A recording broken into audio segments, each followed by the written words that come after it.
बघा आता महिला मंडळ, तुम्हाला साधा सरळ प्रश्न, फक्त मला उत्तर द्यायचं. तुम्ही मंदिरात जाता का? हो मंदिरात जाता का? तुम्हाला हळू बोलल्यावर कळतं का? मग मी एवढं कशाला जीव काढला असता? मंदिरात जाताना काय मागता देवाकडं? काय सुखी, काय सुखी भेळ? मला आवाज येऊ दे ना. सुखी काय? सुखी ठेव. कोणाला? देवाला, मला आणि बाकीच्यांना.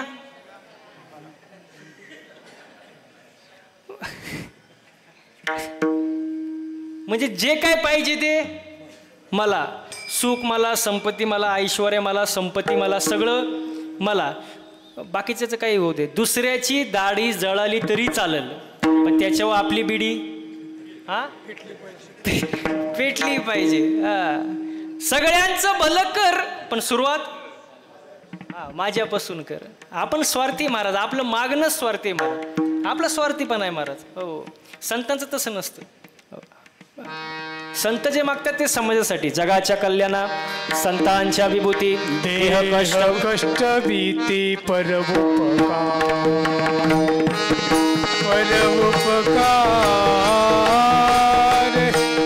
देह कष्ट भीती परोपकार,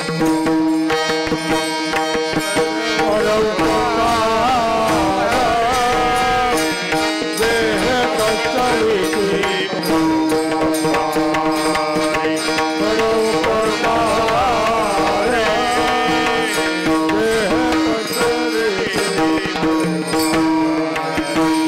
जगाच्या कल्याण संतांच्या विभूती, जगाच्या कल्याण संतांच्या विभूती, जगाच्या कल्याण संतांच्या विभूती, जगाच्या कल्याण संतांच्या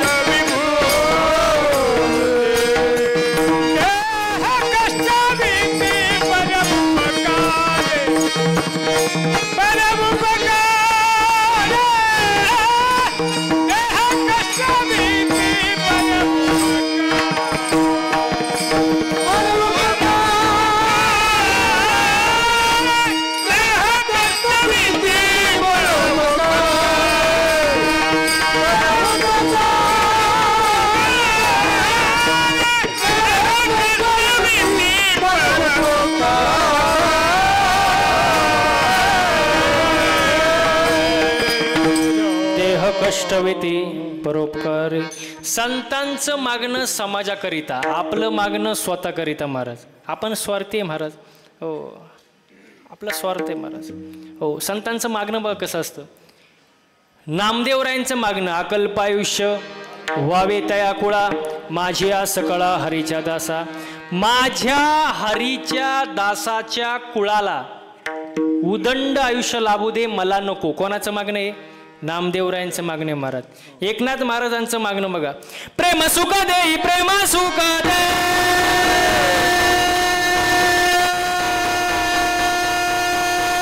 प्रेम सुख दे, प्रेम सुख दे, प्रेम सुख दे, प्रेम सुख दे, प्रेम सुख दे, प्रेम सुख दे, प्रेम सुख दे, प्रेम सुख दे.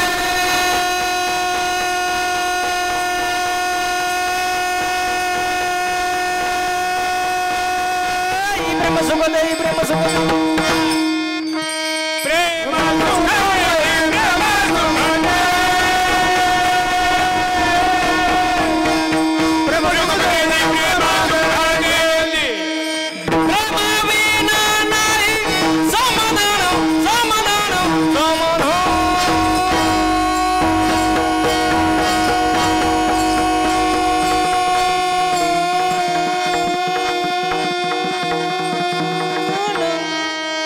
प्रेम सुख दे, प्रेम सुख दे,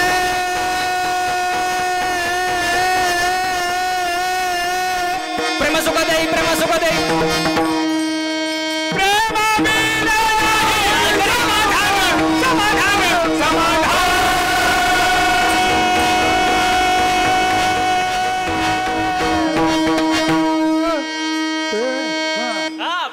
सुखाने प्रेम सुखाने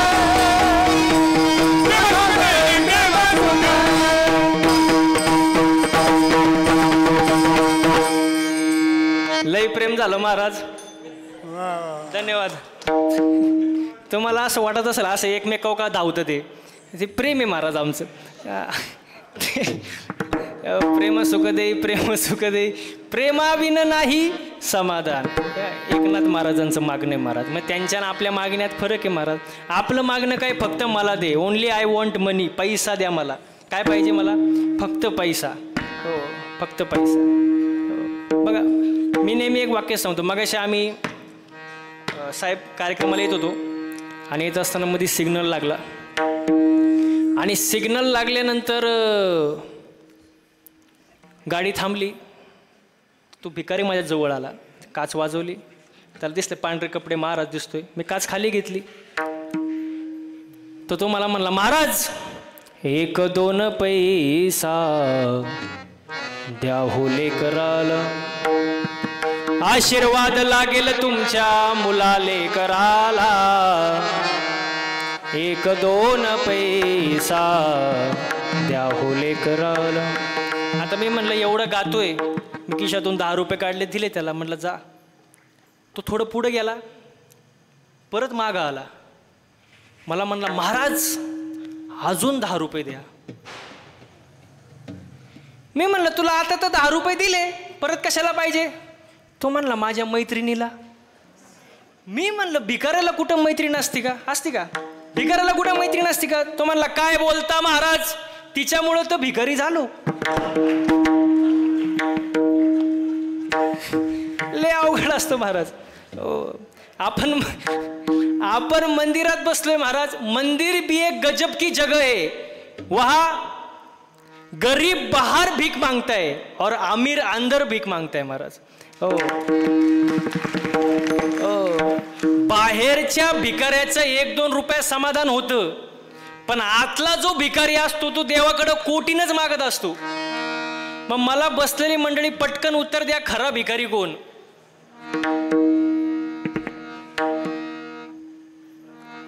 हा आतला महाराज. भिकाऱ्यांचं लय अवघड काम. पण आता मी तुम्हाला पुरावा देतो. बघा प्रकाश बाबा साठे यांचं शिव महापुराण कथा चालू येते महाराज. त्यांचं एक वाक्य आहे कीर्तनातलं.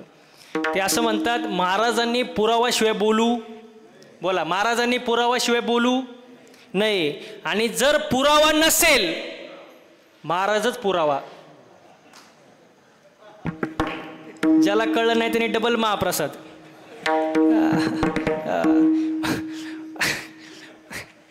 हा तर पुरावाशिवाय बोलू नये. तर पुरावा असा आता ऐका. खरा भिकारी कोण? नाथ बाबांनी भागवतात फार सुंदर वर्णन केले. खरा भिकारी कोण? ऐके दरिद्राचे लक्षण, गाठी असता कोटी धन, ज्याचे संतुष्ट नाही मन, परम दरिद्र जाणतव तो. आता वाक्य ऐका. रस्त्यावरच्या भिकाराचं 1-2 रुपयात समाधान होतं, पण ज्याच्याकडं कोटीनं संपत्ती आहे पण त्याचं मनच समाधानी नाही, त्याला आणखी पाहिजे, तो जगातला 1 नंबरचा भिकारी महाराज.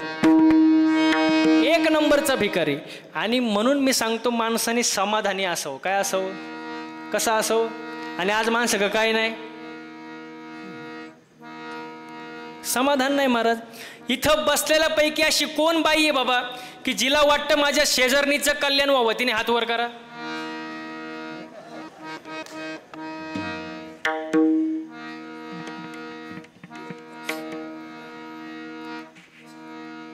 माणूस समाधानी नाही महाराज. आणि ज्यांनी 1-2 जणांनी हात वर केला त्यांनी हात खाली घ्या, कारण बाकीच्यांना माहिती आहे तुमचा शेजार कोण आहे. माणूस दुसऱ्याचं चांगलं झालेलं पाहू शकत नाही. कलियुग आहे महाराज, पाहू शकत नाही. हो बघा मी नेहमी एक उदाहरण सांगतो. शेजारच्या माणसांनी नवीन इनोवा गाडी घेतली. शेजारच्या दारात नवीन इनोवा गाडी दिसली. याच्या छातीत चमक आली. बघता काय मायक मेलं ते. मेल्यानंतर बाकीचे म्हणले गाडी पाहुण्यांची होती. हे मेलं ना घेणं न देणं. कारण काय नाही त्याला समाधान नाही महाराज, समाधानी असावं महाराज. आणि मी नेहमी एक वाक्य सांगतो, एक वेळ माणसानी मळका असावं, मळका असावं पण जळकं नसावं. हो, मळ साफ होतो. आता लय पावडर आहे, सर्फ एक्सेल, टाईड, रिन, आला, घडी, वॉशिंग मशीन, सगळा मळ तुमचा साफ होणार. पण जो दुसऱ्यावर जळतो त्याची राख कधी होते त्याचं त्याला सुद्धा कळत नाही. माणसाने जळू नये, समाधानी असावं महाराज. आणि समाधान पाहिजे महाराज, हसलं पाहिजे महाराज, खुश राहिलं पाहिजे माणसाने. आता लोक हसत नाही. आता तर जाऊ दे आजच्या कीर्तनाचं, तशी माणसं हसत नाही. हसलं पाहिजे, कारण ज्याला हसता येतं त्याला 4 माणसात साहेब, ज्याला हसतं त्याला 4 माणसात आणि गर्दीत ते म्हणतात गुस्त येतं. बरोबर आहे, हसलं पाहिजे माणसाने, आनंदात राहिलं पाहिजे महाराज. देवाची भक्ती केली पाहिजे, देवाचं नामस्मरण केलं पाहिजे, कारण मनुष्य जन्म सारखा नाही, तो फक्त एकदाच आहे. मग या जन्मात येऊन देवाची भक्ती जाणा महाराज, हेच अभंगाचं प्रथम चरण. जाने भक्तीचा जीवाला, जाने भक्तीचा जीवाला.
गायक वादकसाठी जोरदार टाळ्या झाल्या पाहिजे महाराज. वा वा वा, सुंदर महाराज. मला सांगा बरं, गायन करणं सोपं आहे का? सोपं आहे का? नाही. मृदंग वाजवणं सोपं आहे का? त्याला घासावं लागतं महाराज. माझा मित्र होता, 8 वर्ष झाले आळंदीत. किती हो? फक्त धोतारच नेसायला शिकलं अजून, बाकी काहीच येत नाही त्याला.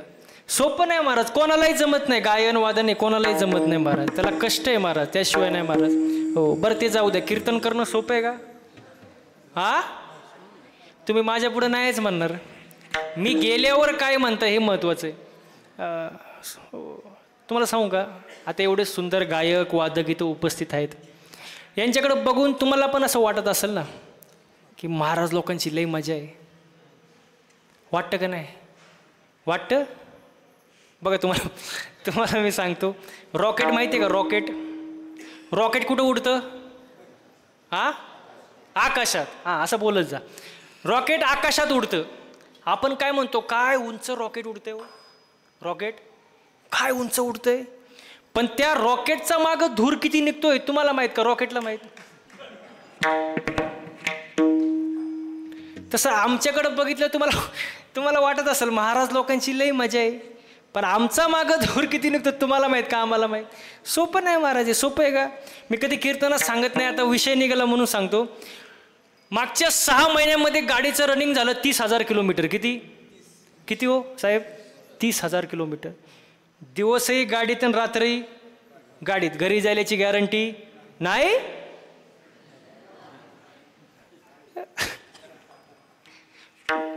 महिला मंडळ बटाटा कुकरमध्ये कसा शिजतो तसं आम्ही रोज गाडीमध्ये शिजतो सकाळ संध्याकाळ महाराज. हो. एक माझा मित्र होता, तो नेहमी माझ्या पुढे येऊन म्हणायचा, महाराज तुमची लय मजा आहे, तुमच्यासारखी मजा कोणाचीच नाही. म्हणलं कणू नको, फक्त 8च दिवस माझ्यासोबत फिर. किती? 8च दिवस. तो म्हणला महाराज मी गाणार नाही, वाजवणार नाही. म्हटलं तुला कोण गायला वाजवायला तिथे? इथं रती महारती पडली, तू गाडीत नीट मर. किती दिवस? 8 दिवस. टाकलं त्याला महाराज गाडीत. रोज ह्या टोकावरून त्या टोकाला, त्या टोकावरून ह्या टोकाला, सकाळ संध्याकाळ कीर्तन. असं वैतागलं 8 दिवस प्रवास करून. 9व्या दिवशी त्याने माझे पायच धरले. म्हणला महाराज जावे त्याच्या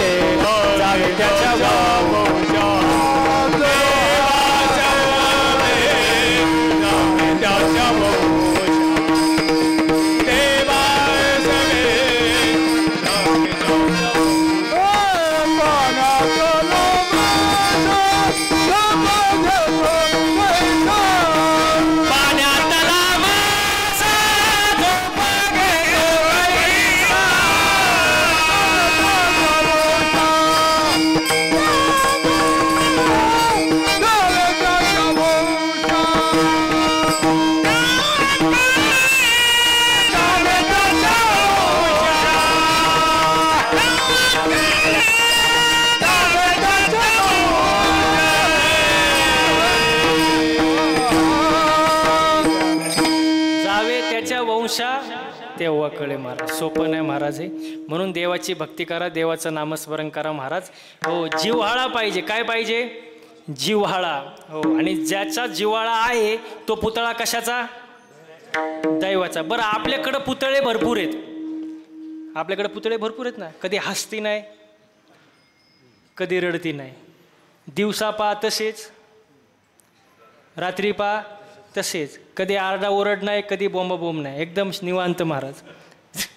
बरं याच्या पण ते पुतळे कशाचे असतात? दगडाचे, लोखंडाचे.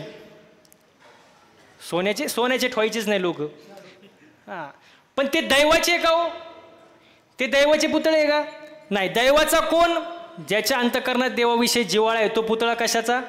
दैवाचा महाराज. म्हणून जिव्हाळा फार महत्वाचा आहे. आता जिव्हाळा कसा असतो ऐका. झरा माहिती का? झरा तुम्हाला?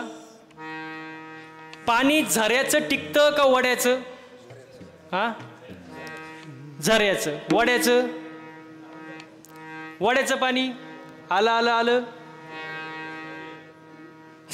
आलं आलं आलं गेलं गेलं गेलं. नव्या लग्नाचा आनंद आला तसा राहतो का काही दिवसांनी जातो? आलं आलं आलं. काही झालं लग्नाचं तर लय अवघड झाले. आता ज्याचं झालंय त्याचं बरं आहे. तुम्ही माझे का काय पाहता? अहो माझं झालंय, त्यांना वाटलं महाराजांचं झालंय का नाही. लग्नाचं लय अवघड आहे महाराज. ज्याचं लग्न नाही झालं ना ते रोज एकच गाणं ऐकतं. यंदा यावं माझं नाव साजनीच्या उखाण्यात. आणि एकदा का लग्न झालं की त्याचं गाणंच बदलतं. ये क्या हुआ क्यों हुआ, ते म्हणतात कैसे हुआ. आले अवघडे महाराज. शादी का लड्डू खाए वो भी पचताय और ना खाए वो भी पचताय महाराज. लय अवघड महाराज. हो, लग्नाचं बघा. आता इथं भरपूर तरुण मुली आली आहेत, त्यांना मी लहान भावासारखं मार्गदर्शन करतो. पटलं तर घ्या. बघा, मुलगा पाहत असताना लय सुंदर बघू नका, लय देखणं बघू नका. काय करायचं त्याचं? लय मोठा पैशावाला, जमिनीवाला, बंगल्यावाला बघू नका. मुलगा पाहत असताना फक्त निर्व्यसनी बघा, तुमचं आयुष्य सुखी झाल्याशिवाय राहणार नाही. मस्त त्याच्याकडे 50 एकर जमिनी आहे, बंगला आहे, पैसा आहे, पण रोज दारू पिऊन येत असेल तर ते पैसे किती दिवस टिकणार? अजिबात नाही महाराज. म्हणून जो निर्व्यसनी आहे, कष्ट करतोय, स्वतःच्या पायावर उभा आहे, आईवडिलांची सेवा करतोय महाराज, हो सात्विक आहे, अशा मुलांना मुली द्या महाराज. हो, आणि मुलांना सुद्धा सांगतो, ज्यांचे लग्न झाले नाही त्यांना सुद्धा सांगतो, लहान भावासारखं मार्गदर्शन पटलं तर घ्या. मला सांगा, प्रभू रामचंद्रांना लग्न करण्यासाठी काय उचलावं लागलं? शिवधनुष्य. बरं, त्यांच्याकडे काय कमी होतं? दिसायला सुंदर.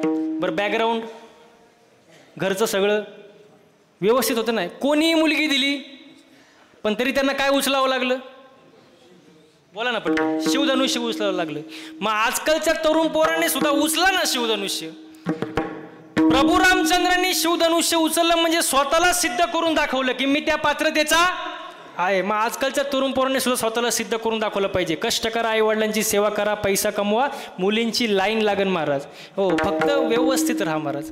हो, घरामध्ये वातावरण चांगलं पाहिजे.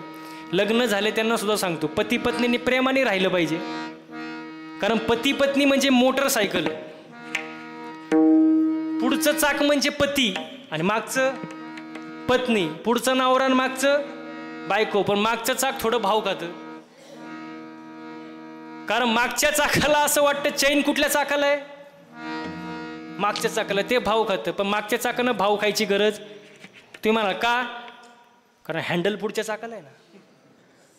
मला सांगा, बसलेली मंडळी, पुढचं चाक खड्ड्यात गेलं, मागचं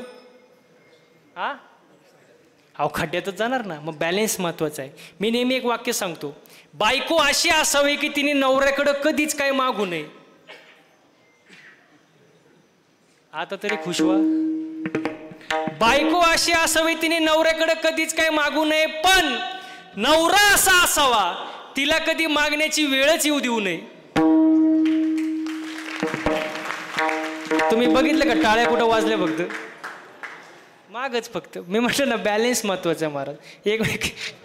एकमेकांनी प्रेमाने राहा, आनंदाने राहा महाराज. घरातलं वातावरण चांगलं पाहिजे महाराज. बघा, घर किती मोठे काय घेणं देणं नाही. घराचा कलर कुठला आहे काही घेणं देणं नाही. घराचं पुढं अंगण किती मोठे काही महत्वाचं नाही. घरातली माणसं कशी हे फार महत्वाचं आहे. घर असावं घरासारखं, नुसत्या नसाव्या भिंती. तेथे असावा प्रेम जिव्हाळा, नको त्या नुसत्या नाती. म्हणून जिव्हाळा असलं पाहिजे महाराज. आणि जगामध्ये 3 माणसाला किंमत आहे, धनवान, विद्वान आणि व्यवहार चतुर. धनवानाला किंमत आहे, मग तो आचरणाने किती का वाईट असना, पण जर त्याच्याकडे पैसा आहे ना, लोक त्याच्या मागं मागं राहणार महाराज. धनवानाला किंमत आहे. पुरावा धनवंता लागी सर्व मान्यता आहे जगी. धनवंताला किंमत आहे महाराज. म्हणून पैसा कमवलाच पाहिजे महाराज. मला सांगा साहेब, एवढा सुंदर कार्यक्रम तुम्ही करताय, बिन पैशाचा आहे का? पैसा पाहिजेच ना. बिन पैशाचा का कार्यक्रम? आजचा महाराज बिन पैशाचा आहे का? नाही ना. मग बरं आहे, हे मी कन्फर्म करून घेत असतो. म्हणजे पैशाशिवाय काही नाही महाराज. हो, कलियुगामध्ये जे काही चाललंय त्याला कारण पैसा आहे महाराज. पैसा कमवला पाहिजे महाराज. कबीर महाराज सांगतात, सब पैसे के भाई दिल का साथी कोई नाही. तुमच्याकडं पैसा असेल तर लोक तुमच्यासोबत चांगलं बोलतात, गोड बोलतात. आणि तुमच्या खिशात पैसा नसू द्या, लोक तुम्हाला किंमत देत नाही महाराज. माणूस सहज म्हणतो, माझ्याकडं जर पैसा आला तर मी हे करीन ते करीन. पण पैसा म्हणतो, भल्या माणसा तू अगोदर काहीतरी कर मग मी येईन. कष्ट केल्याशिवाय पैसा नाही महाराज. हो, पण याच्या पुढे जाऊन ऐका, पैशानं श्रीमंत असलेली माणसं विचाराने श्रीमंत असतीलच असं नाही. पैशानं श्रीमंत असलेली माणसं विचाराने श्रीमंत असतीलच असं नाही. पण विचाराने श्रीमंत असलेली माणसं पैशाने जरी श्रीमंत नसली तरी समाधानी नक्कीच, याच्यात काही शंका नाही. म्हणून माणसाने विचाराने श्रीमंत असावं महाराज. हो, आणि पैसा कमवा पण चांगल्या मार्गाने कमवा. जोडून या धन उत्तम व्यवहारे, उदास विचारे वेची करी. पैसा कमवा महाराज, चांगल्या मार्गाला लागा. हो, पवित्र तुळशीची माळ घाला, देवाचं नामस्मरण करा. हो, आणि किती जरी ज्ञान असलं तरी गर्व करू नका महाराज. आपल्याकडे काय ज्ञान आहे महाराज? आपल्याकडे काय ज्ञान आहे? 2 भावांची जमिनीवरून केस चालू होती साहेब. 2 भावांची जमिनीवरून केस चालू होते. 2 भाऊ मेले. 2 भाऊ मेले. जमीन जागेवर राहिली. वकिलांनी स्लॅब टाकला. म्हणजे आपल्याला काय नाही, ज्ञान नाही ना महाराज. हो, मुलीच्या लग्नामध्ये 50,000चे फटाके वाजवले. किती? आणि नवरदेव बहिरा. आपल्याला काही ज्ञान आहे महाराज? ज्ञानच नाही महाराज. आणि जे काही ज्ञान आहे त्याच्यात थोडाफार अहंकार आहे महाराज. अहंकार नसावं. तुकोबरा म्हणतात किती ज्ञानी असू द्या, पंडित असू द्या, शास्त्र मुखोद्गत असू द्या, देवाविषयी जिव्हाळा नाही, काही उपयोग नाही. अभंगाचं दुसरं चरण. अनेक नये माझे मना, अनेक नो हे माझे मना, हो का पंडित शहाणा. किती पंडित असू द्या, जिव्हाळा नसेल काही उपयोगाचं नाही. हो, म्हणून जिव्हाळा पाहिजे. जगामध्ये धनवानाला किंमत आहे, विद्वानाला किंमत आहे, व्यवहार चतुर माणसाला किंमत आहे. धनवानाला किंमत आहे. रावण सगळ्यांना माहिती आहे. 80,000 बायका, 1,00,000 पोरं, 1,25,00,000 नातू, 1,25,00,000 पंतू, 7 घरं कांचनाचे, अख्खी लंका सोन्याची एकट्या रावणाची. एवढा धनवान रावण, तरी अजून कोण म्हणते का रावण की जय हो? म्हणते का? नाही महाराज. बघा, जोपर्यंत रावणाच्या नगरीत विभीषण होता तोपर्यंत रावणाला कुठल्याच गोष्टीची कमतरता नव्हती. ज्या वेळेला रावणाच्या नगरीतून विभीषण गेला, लंकेचं वाटोळं झालं महाराज. याच्यातून शिकण्यासारखं एकच गोष्ट आहे की आपण इथं उभं आहे ते कोणाच्या तरी पुण्याईमुळं महाराज. हो, नाहीतर कोणी आपल्याला विचारत नाही. पुण्याई आहे कोणाची तरी, म्हणून आपण उभे आहे महाराज. म्हणून आपल्या माणसाची किंमत ठेवा, आपली माणसं ओळखायला शिका महाराज. हो, धनवानाला किंमत आहे, व्यवहार चतुर माणसाला किंमत आहे, आणि विद्वानाला किंमत आहे. विद्वानाला किंमत आहे, ज्ञानाला किंमत आहे. मला सांगा, पगार हा माणसाच्या ज्ञानावर आहे, बुद्धीवर आहे का तब्येतीवर? हा, कशावर आहे? बुद्धीवर आहे. तब्येतीवर जर पगार असता तर दांडग्यांना मोकार पगार असता, माझ्यासारखे मेले असते असेच. म्हणजे किंमत कशाला आहे? तुमच्याजवळ असणाऱ्या ज्ञानाला किंमत आहे, बुद्धीला किंमत आहे महाराज, विद्वानाला किंमत आहे महाराज. आणि जो व्यवहार चतुर आहे, ज्याला व्यवहार ज्ञान आहे, त्याला जगात किंमत आहे. पण ह्या तिन्ही गोष्टी जरी असल्या आणि देवाविषयी जिव्हाळा नसेल तर तुमचं काही कामाचं नाही. हो का पंडित शहाणा. किती शहाणा असन, जिव्हाळा नाही, काही उपयोग नाही महाराज. आता पुढं आहे का? मग काय पाहिजे? जिव्हाळा पाहिजे. समजा आजोबा घरी आले, समजा तुम्ही घरी आले, तुमचा नातू तुमच्या जवळ कधी येतो? काहीतरी गोळ्या तुम्ही त्याला आणल्या पाहिजे. जर तुम्ही त्याला गोळ्या आणल्या नाही तर तो तुम्हाला गोळ्या घालीन. जिव्हाळा पाहिजे ना. जिव्हाळा नसेल तर कोणी विचारत नाही महाराज. हे आजकालचं प्रेम वेगळं आहे महाराज. प्रेम वेगळं, जिव्हाळा वेगळं. प्रेमाच्या गप्पा कोणी मारत नाही महाराज. आणि आजकालचं प्रेम लय वेगळं महाराज. असंच एक नवीन पोरग प्रेमात पडलं, वाक्य आहे का?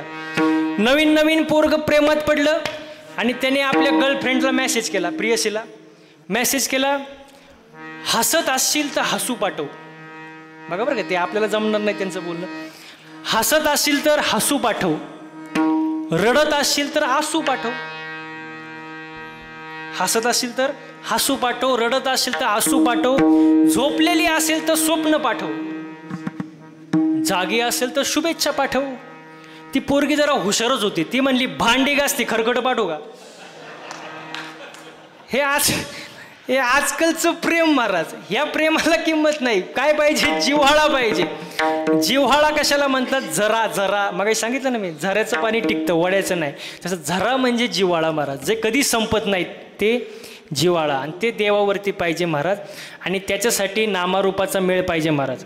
चित्त पाहिजे. कशावरती? नामरूपी जडले चित्त, त्याचा दास मी अंकित. हो, नामरूपाचा मेळ पाहिजे महाराज. आणि याच्या पुढं जाऊन सांगू का तुम्हाला, किती परमार्थ करा, किती गाथा पाठ असू द्या, ज्ञानेश्वरी पाठ असू द्या, अभंग पाठ असू द्या, काही असू द्या, मी तर नेहमी म्हणतो एखादा बोल कमी वाजवता आला तरी चालेल, एखादी चाल म्हणता नाही आली तरी चालेल, एखादा अभंग कमी पाठ असला तरी चालेल, पण परमार्थामध्ये आचरण सगळ्यात महत्त्वाची गोष्ट आहे. आचरण बिघडलं की परमार्थ संपला महाराज. हो, आचरणाला किंमत आहे महाराज. तुम्ही मला कसं काय? हो बघा, विश्वामित्र तुम्हाला सर्वांना माहिती आहे, 60,000 वर्ष तपश्चर्या केली. कोणी? किती 60,000 वर्ष विश्वामित्राने तपश्चर्या केली. हो, इंद्रदेव घाबरला, आपलं पद जाते का काय? कारण तपश्चर्या किती वर्ष? 60,000 वर्ष. विश्वामित्राची दाढी जमिनीला टिकली होती, एवढी त्याची तपश्चर्या. इंद्रदेव घाबरला, तो त्याच्या दाढीला हात लावून बसला. आपलं पद जाते का काय, टेन्शनमध्ये बसला. पुढून एक नर्तकी गेली. नर्तकी माहिती आहे ना तुम्हाला, तेवढं तर माहीत असणार. नर्तकी ती समोरून गेली आणि तिने इंद्राला पाहिलं आणि इंद्राला म्हणली, इंद्रा व्हाय आर यू नर्वस? तू असा नर्वस का दिसतो, काय प्रॉब्लेम आहे? तर इंद्र म्हणला, प्रॉब्लेम इज डेंजरस, प्रॉब्लेम खूप मोठा आहे. तर ती नर्तकी म्हणली, what is the problem? Indradev म्हणला, प्रॉब्लेम इज कॉम्प्लिकेटेड. अरे झालं काय? विश्वामित्राची 60,000 वर्ष तपश्चर्या झाली, माझं पद जाऊ शकतं. नर्तकी म्हणली, Indra you do not take any tension, tension वगैरे घेऊ नको, नको टेन्शन घेऊ नको, मी हू ना, मी आहे ना, तू टेन्शन घेऊ नको. त्या नर्तकीने पायात चाळ बांधला, चाळ, आणि विश्वामित्रापुढं जाऊन तो फक्त पाय आपटला. अहो डोळेच उघडले ना त्याने. तपश्चर्या किती वर्ष होती? डोळेच उघडले. तो म्हणला, बस तुम्हारे बिना मैं जी नहीं सकता.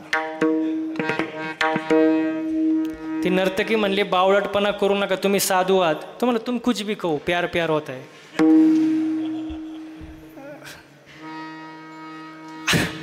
अहो विश्वामित्र एवढा तिच्या मागं पागल झाला, तिच्या मागं कुत्राहून हिंडला. विश्वामित्र तपया खानी, कुत्रा होऊनी हिंडे वनी, ऐसे बुलले थोर तेथ जीव किती पामर. सांगण्याचं तात्पर्य, किती मोठा पंडित असू द्या, ज्ञानी असू द्या, गाथा पाठ असू द्या, पण तुमचं आचरण बिघडलं की सगळं शून्य होऊन जातं. म्हणून परमार्थात आचरणाला किंमत आहे. विठाला विठाला.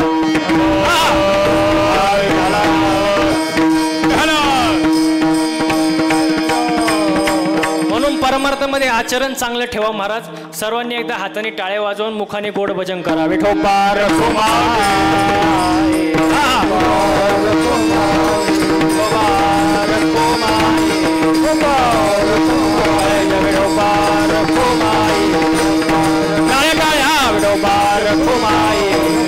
हरी जय जय ठोपार कुमाई, जय जय ठोपार कुमाई, जय जय ठोपार कुमाई.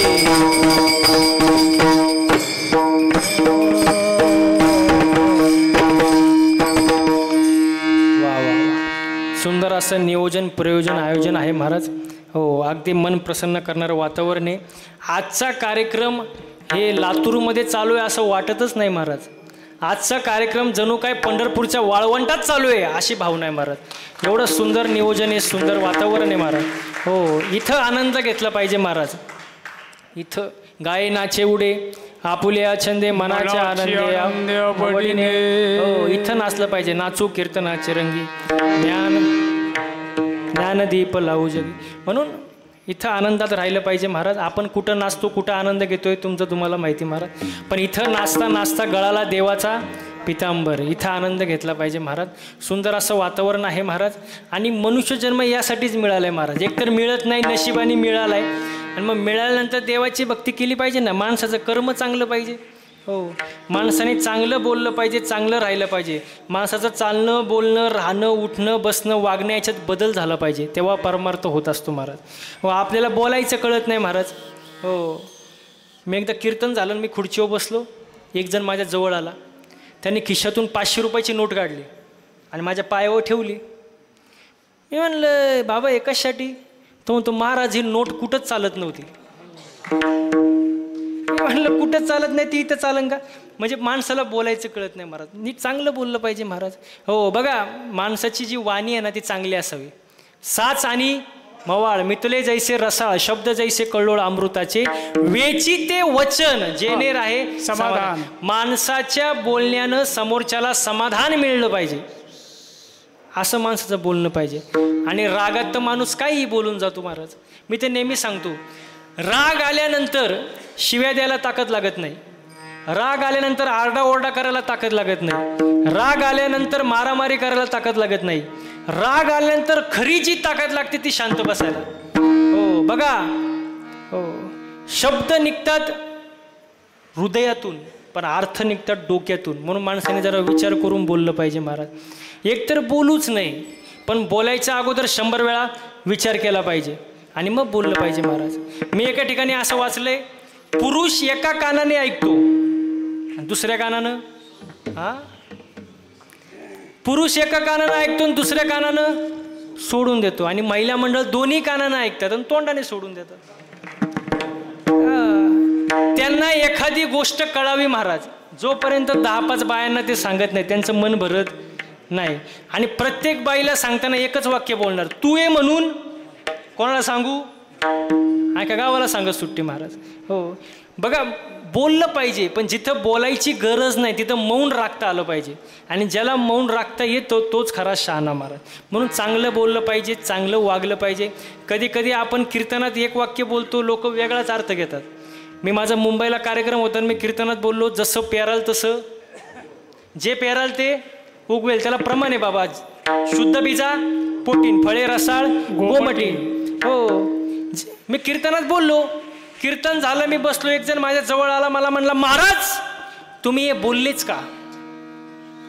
मी म्हणलं काय बोललो? तुम्हाला जे पेराल ते उगवेल. तुम्हाला साप चुकीचं आहे. म्हणलं झालं काय? तो म्हणला, समजा आपण शेंगदाणा पेरला, ते टरफालं वरचं आलं कुठून? जे पेराल ते. अरे मी म्हणलं त्याच्या आत शेंगदाणा आहे ना. तो म्हणतो नाही नाही नाही नाही, जे पेराल ते. अहो माझी अकलच बंद झाली.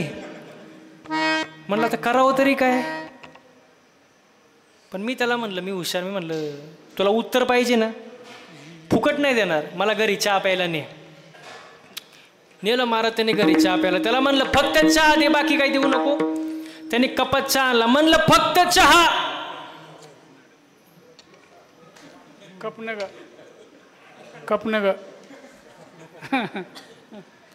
तो म्हणला महाराज फक्त चहाच आणलाय, खारी टोस बटर बिस्किट नाही. अरे म्हणलं फक्त चहा, कप.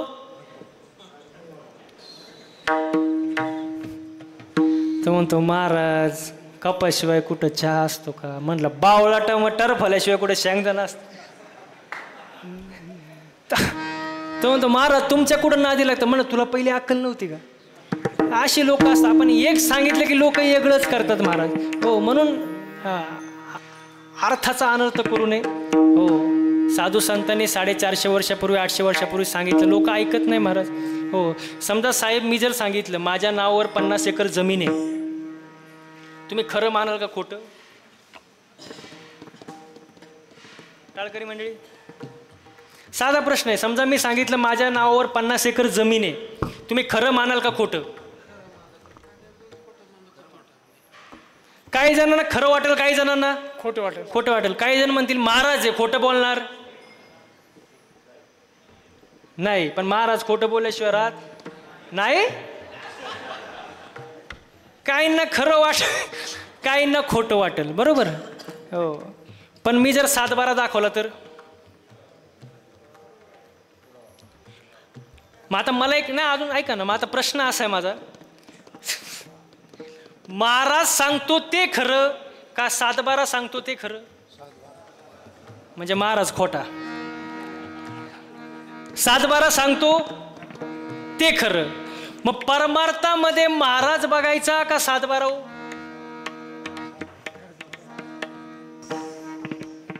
सोपा प्रश्न आहे का नाही? परमार्थात महाराज बघायचा का 7-12? महाराज कीर्तनात 2 तास सांगतो, ठीक आहे, पण नेमकं ते खरं सांगतो का नाही घरी जाऊन उचकायला पाहिजे. ज्ञानेश्वरी, तुकाराम गाथा, भागवत हे आपल्या 7-12 आहे महाराज. हो, त्याला प्रमाण आहे, पुरावाशिवाय बोलत नाही. पहावे पुराणी विचारोने, तुका म्हणे नाही विश्वास जमने, पहावे पुराणी विचारोने. विश्वास नसेल तर पुराणाला विचारून बघा, तुकोबाराय म्हणतात महाराज. हो, म्हणून विश्वास पाहिजे महाराज, संतांच्या वचनावर विश्वास पाहिजे. हो, देवावरती विश्वास पाहिजे, देवावरती श्रद्धा पाहिजे, माणसाचं आचरण चांगलं पाहिजे, चांगलं बोललं पाहिजे, संगत चांगली ठेवली पाहिजे महाराज. जीवनामध्ये संगत फार महत्त्वाची, संगत आणि पंगत चांगली असावी माणसाची. हो, आणि मी नेहमी एक वाक्य सांगतो, गोड बोलणारे जे असतात ना, गोड बोलणारे, स्तुती करणारे, हे अत्यंत धोकादायक, लबाड, विश्वासघातकी असतात महाराज. हो, ते आपल्याच खांद्यावर हात ठेवून आपल्यालाच खांदा देण्याचे षडयंत्र रचत असतात महाराज. आणि जे तोंडावर स्पष्ट बोलतात, खरं बोलतात, थोडे फटकळ असतात, पण जे खरं बोलतात त्यांचं मन आतून स्वच्छ असतं महाराज. त्यांच्या रक्तात धोका, विश्वासघात असं काही नसतं महाराज. आसांच्या संगतीत राहिलं पाहिजे महाराज. हो, जीवनाचं कल्याण करून घेतलं पाहिजे, देवाची भक्ती केली पाहिजे, देवाचं नामस्मरण केलं पाहिजे. भक्ती 9 प्रकारची मागे सांगितलं: श्रवण, मनन, कीर्तन, पादसेवा, पूजन, वंदन, दास्य, सख्य, आत्मनिवेदन. 9 प्रकारची नविदा भक्ती आहे. श्रवण भक्ती कोणी केली? तुका अजून टाईम आहे बाबा, 5 मिनिटं फक्त, जास्त नाही. श्रवण भक्ती कोणी केली? जनक राजाने केली. ऐका, जनक राजेच्या नगराला आग लागली तरी तो जागचा हल्ला नाही, असं श्रवण असावं. हो. दास्य भक्ती कोणी केली? हनुमंतरायाने केली. पादसेवा भक्ती कोणी केली? भरताने. भाऊ 14 वर्ष वनात असताना त्याचे पादुका सिंहासनावर ठेवून राज्यकारभार चालवलं. पादसेवा भक्ती महाराज. हो, 9 प्रकारची 9विधा भक्ती महाराज. आणि ही भक्ती जो जाणतो तो खरंच शुद्ध आहे. अभंगाचं घ्या बाबा 14 चरण. तुका